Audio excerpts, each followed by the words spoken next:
Hello students, आप सभी का आस्तिक मैथ ट्यूटोरियल में स्वागत है। अगर आपको यह कंसेप्ट, ये वीडियो, ये आसान भाषा अच्छी लगे तो प्लीज़ चैनल को like, subscribe, comment and share ज़रूर करें ताकि ज़्यादा से ज़्यादा बच्चों तक इस वीडियो की पहुंच हो सके एवं हमें भी मोटिवेशन मिले। आज हम जो हमारा चैप्टर है 12th क्लास में रिलेशन एंड फंक्शन, उसमें एक छोटा सा टॉपिक है इक्विवेलेंस क्लास। उसको आसान भाषा में समझेंगे एवं उसकी प्रॉपर्टीज को भी हम एक आसान भाषा में समझेंगे। तो सबसे पहले तो मैं बेटा आपको बता दूं कि हमारे पास एक सेट है जिसके एलिमेंट है 1 2 3 और एक रिलेशन दिया है R जिसके ऑर्डर पेयर हैं 1 1 2 2 3 3 2 1 1 2। तो सबसे पहले तो मैं आपको बता दूं कि इक्विवेलेंस क्लास और इक्विवेलेंस रिलेशन सेम नहीं होते हैं, दोनों अलग अलग चीजें हैं। किंतु इक्विवेलेंस क्लास इक्विवेलेंस रिलेशन पर ही डिस्कस की जाती है। यानी कि हमारे पास जो R दिया हुआ है ये हमें बिल्कुल भी सोचने की जरूरत नहीं है ये इक्विवेलेंस रिलेशन है या नहीं है, क्योंकि इक्विवेलेंस क्लास डिस्कस ही इक्विवेलेंस रिलेशन पर होती है। फिर भी अपन चेक कर लेते हैं कि यह इक्विवेलेंस रिलेशन है या नहीं है। 1 1 2 2 3 3 जो हमारा गिवन सेट है उसके हर एलिमेंट का यहाँ पर डुप्लेट है। 1 2 2 1 यानी कि A कोमा B है तो B कोमा A भी R में होना चाहिए, तो ये हमारा सिमेट्रिक भी है। ट्रांजिटिव होने के लिए A comma B comma C अगर बिलोंग करता है R से तो A कोमा C भी R से बिलोंग करना चाहिए। तो यहाँ पर 1 कोमा 2 है तो 2 कोमा 1 भी है और 1 कोमा 1 भी है।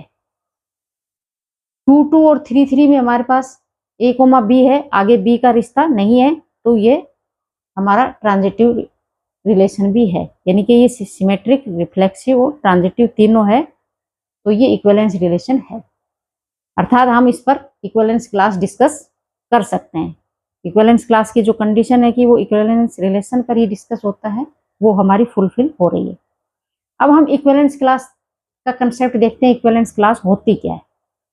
इक्विवेलेंस क्लास का मतलब ये है बेटा कि जैसे हमें यहाँ पर 1 की इक्विवेलेंस क्लास निकालनी है, यानी कि 1 कोमा वाई है, x कोमा वाई है, जहां पर x की वैल्यू 1 है, तो 1 की इक्विवेलेंस क्लास में वो सभी एलिमेंट आएंगे, वो सभी y आएंगे जो 1 के साथ ऑर्डर पेयर में हैं।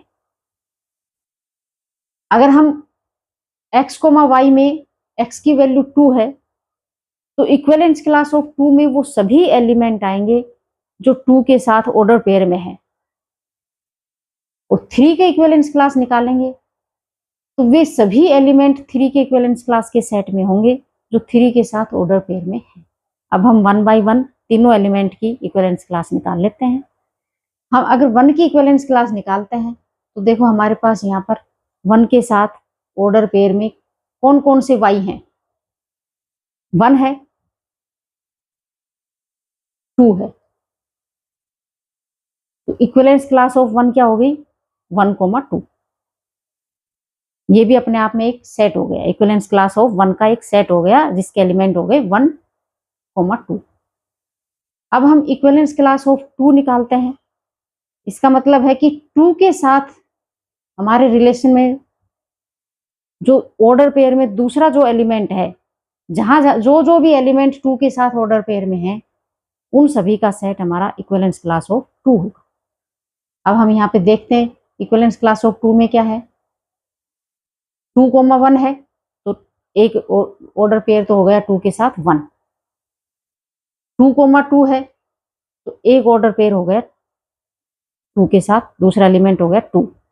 तो 2 की इक्विवेलेंस क्लास में हमारी 1 कोमा 2 है। अब 3 की इक्विवेलेंस क्लास चेक करते हैं। 3 की इक्विवेलेंस क्लास में हमारे पास 3 के साथ ऑर्डर पेयर में 3 ही है। एक ही एलिमेंट ऐसा है जो 3 के साथ ऑर्डर पेयर में है, तो 3 की इक्विवेलेंस क्लास का जो सेट है उसमें केवल एक ही एलिमेंट है 3। अब हम इक्विवेलेंस क्लास की प्रॉपर्टी चेक करेंगे। इक्विवेलेंस क्लास की पहली प्रॉपर्टी होती है कि जो हर एलिमेंट की इक्विवेलेंस क्लास है उनका यूनियन करने पर हमें गिवन सेट ही प्राप्त होता है। अब हम इस प्रॉपर्टी को यहाँ चेक करते हैं।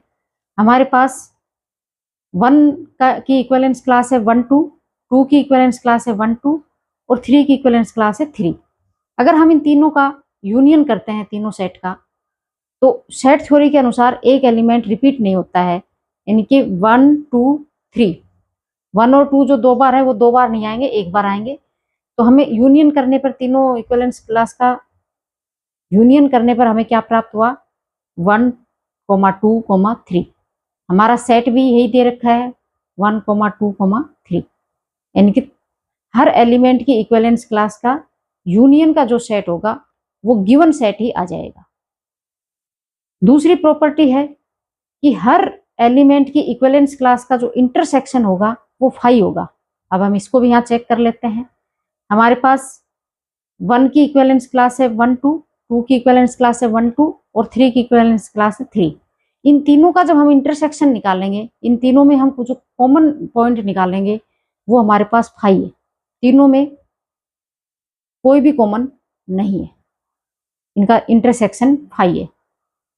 अगली प्रॉपर्टी है कि जो इक्विवेलेंस क्लास होंगी वो या तो आइडेंटिटी नेचर की होंगी, यानी कि सेम होंगी, या फिर उनमें एक भी एलिमेंट कॉमन नहीं होगा, अर्थात डिसजॉइंट होंगी। अब इसको भी हम चेक कर लेते हैं।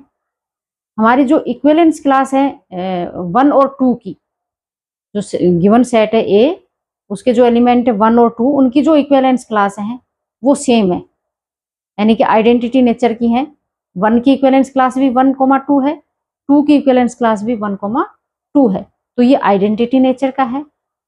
अब हमारे पास 1 और 2 की जो इक्विवेलेंस क्लास है और जो 3 की इक्विवेलेंस क्लास का सेट है, उनमें एक भी एलिमेंट कॉमन नहीं है, अर्थात डिसजॉइंट है।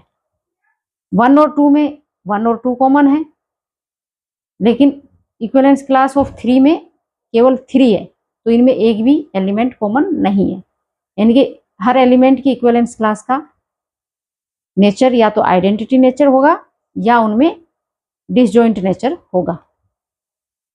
पुनः आपसे निवेदन है कि आस्तिक्स मैथ ट्यूटोरियल को प्लीज़ लाइक सब्सक्राइब जरूर करें, कमेंट करके बताएं कि हमारा ये कंसेप्ट समझाने का तरीका आपको कैसा लगा। और थैंक यू फॉर वाचिंग।